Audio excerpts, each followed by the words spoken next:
everyone, Myra here and welcome to another video. For today, I'm gonna quickly show you how I turn this drab looking face into something fab.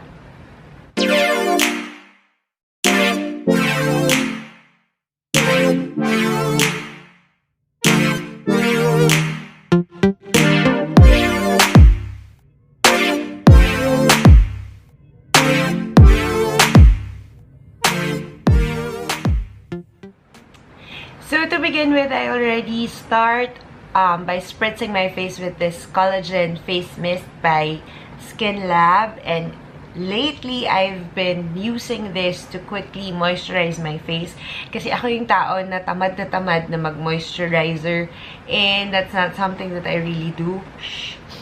Pero ito yung ginagamit ko lately to keep my face, you know, a little bit plumper, a little bit more moisturize. So yeah, if you want me to do a review on this, let me know down in the comment section. Now for my base, if you've been watching me for quite some time now, you already know that I prefer using BB cream over foundation pag pang everyday lang. So for today, I'll be using this BB Plus CC by Pond's in the shade beige. So ito yung gagamitin natin. And pag pang everyday lang, I usually apply this using just my fingers. Kasi gusto ko mabilisan lang. At yun ang gagawin natin ngayon. Pag pang mabilisan lang. Especially when you're feeling drab and gloomy, just like our weather lately. Grabe yung ulan ngayon. Walang tigil. Parang siguro 1 week na yata dito sa amin na umuulan. And hindi ko pa nakikita sa sunshine, na miss ko na sa sunshine. Pahamak yan si ulan eh. Hindi tuloy ako makapaglaba kasi hindi natutuyo yung labada ko. So, on days like this, gusto ko talaga yung, alam mo yun, medyo magkaroon ka ng buhay sa iyong mukha dahil gloomy na nga yung weather, gloomy pa rin yung face mo. So, this is what I do. I usually turn to makeup to help me, you know, uplift my mood. So, can you see how this quickly brightens up my face and it slightly covers up my imperfections? On an everyday basis naman, I don't really do heavy makeup. Yung hindi ko masyado kinakapalan. And so, eto, yung ganitong klaseng coverage, manipis lang yung nilagay ko. This is already fine with me. Yung medyo just softly blur out lang niya yung aking mga acne, yung aking pores, at kung ano-ano pang chismis sa mukha ko. Just the light coverage is enough for me pag pang everyday lang. Okay, now to set my face, I'll be using this Vice Duo Finish Foundation. I'm in the shade Chesa. And dahil pak na pak to sa coverage, what I'm gonna do is, I'm just gonna use yung sponge na nandito. And then, pat-pat lang. And then, pat-pat lang din sa face. Very, very light lang yung ilalagay natin. Kasi medyo pangmalakasan ng coverage nitong powder na to. Para lang hindi siya masyadong dewy at para hindi siya malagkit. That's all.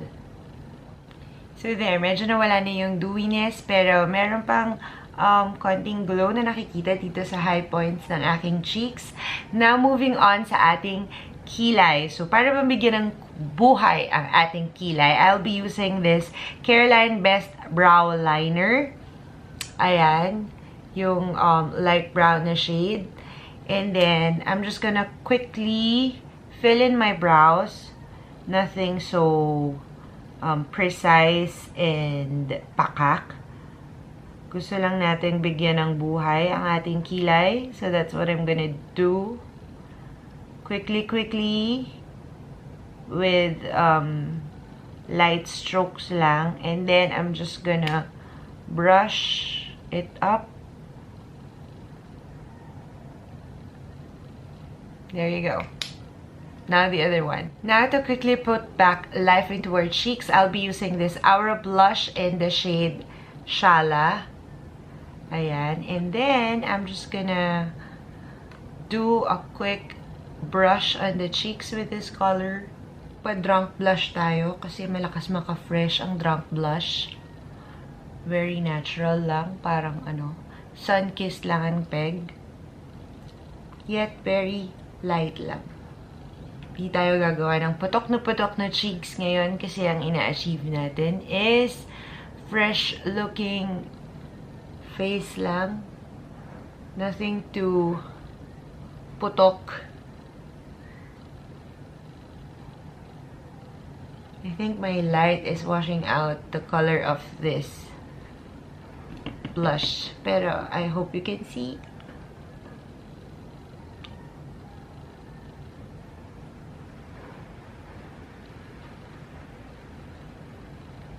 There. So for my lips, I'll be using this Happy Skin Shut Up and Kiss Me in the shade Stay Happy. Ayan. So medyo peachy kasi yung color nito. So yan yung gagamitin natin sa ating lips.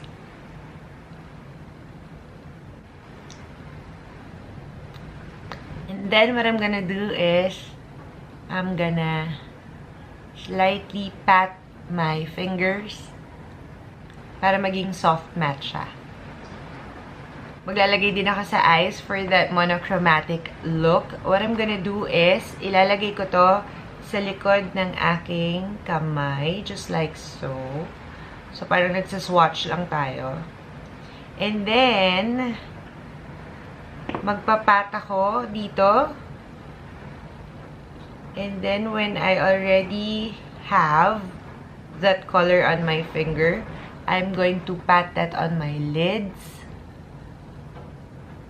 There you go. For that soft, peachy look sa ating lids. So, just to add a little oomph sa ating look. Because we are going for something fab, you know.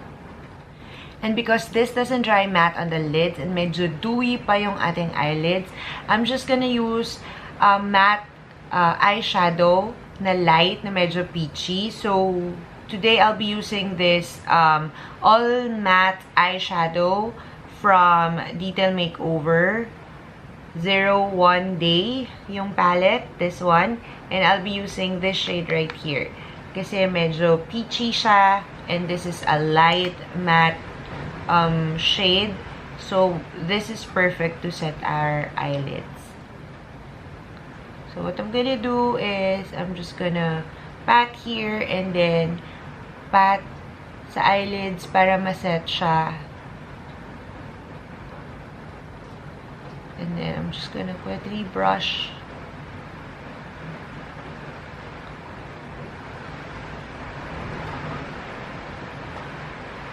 So, just to add a little bit more oomph sa ating look, I'll be adding this Aura Glow in the shade Splendid. So, maglalagay lang ako ng konting highlighter sa high points ng aking face, like here. Very, very light lang para merong glow ang ating face. There you go.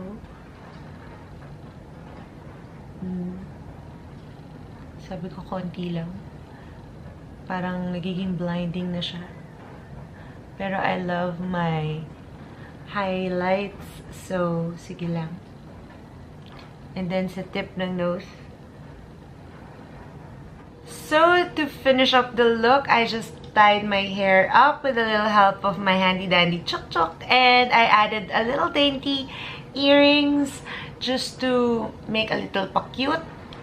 So, there you have it. This is our fab and fresh look na quick and easy to do lang. On days that you're feeling a little drab and gloomy, just a little bit of this and that can turn into something like this. So, nagustuhan nyo ba yung ating fresh and fab look for today? I hope you enjoyed it and I hope you give this video a thumbs up.